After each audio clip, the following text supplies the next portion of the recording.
अक्सर हम जब वोट देने के लिए जाते हैं, पता नहीं क्यों हर समय एक ऐसे व्यक्ति को वोट देके आते हैं जिसको शायद नहीं देना था।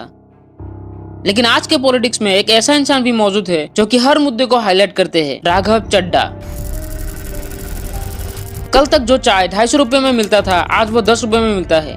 जो समोसा 300 का मिलता था, आज वो 20 रुपए का मिलता है। बात सिर्फ यहाँ चाय या समोसे की नहीं है, किसान से लेके एरोप्लेन तक हर टॉपिक पे बात करते हैं।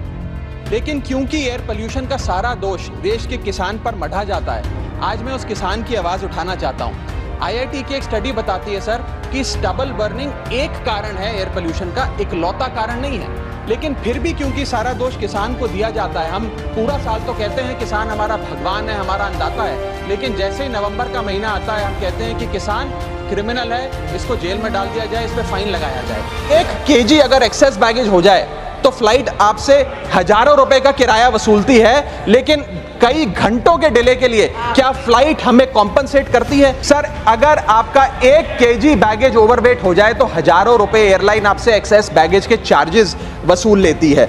यहां तक कि कुछ लोग अब अपना सामान एयरपोर्ट पर फेंक के चले जाते हैं बिकॉज उनके सामान में पड़ी वस्तुएं इतनी महंगी नहीं है जितना बैगेज चार्जेस एयरलाइन ले लेती हैं। और बैगेज के डिलेज देखिए सर, लंबा आपको इंतजार बैगेज बेल्ट पे करना पड़ता है कि कब हमारा बैग आएगा। और इसी के चलते आज हमारा देश का आम नागरिक प्लेन से वापस ट्रेन पे जा रहा है। तो मन में एक सवाल पैदा होता है, आखिर मैं इतना बड़ा चढ़ा के क्यों बोल रहा हूँ, या फिर बोलना क्या चाह रहा हूँ?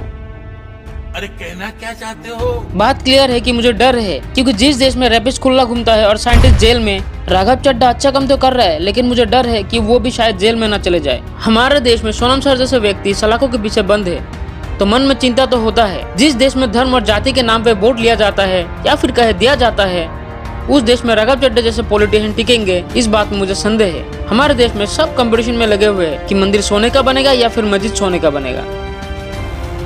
लड़ाई भी इस बात पे होता है कि हजारों साल पहले जमीन के अंदर क्या मौजूद था, मस्जिद या फिर मंदिर।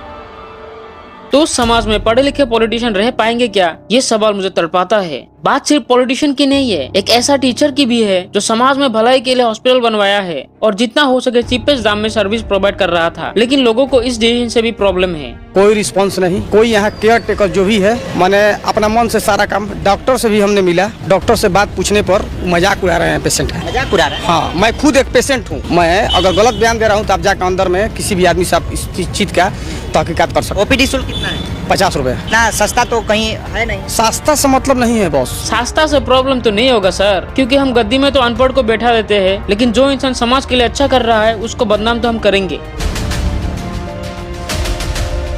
मेरी राय में गलती लोगों की नहीं, गलती वो सब लोगों की है जो ऐसा अच्छा काम करना चाहता है, क्योंकि अच्छे कामों से हम वाकिफ नहीं है और अच्छे काम हमें पसंद नहीं।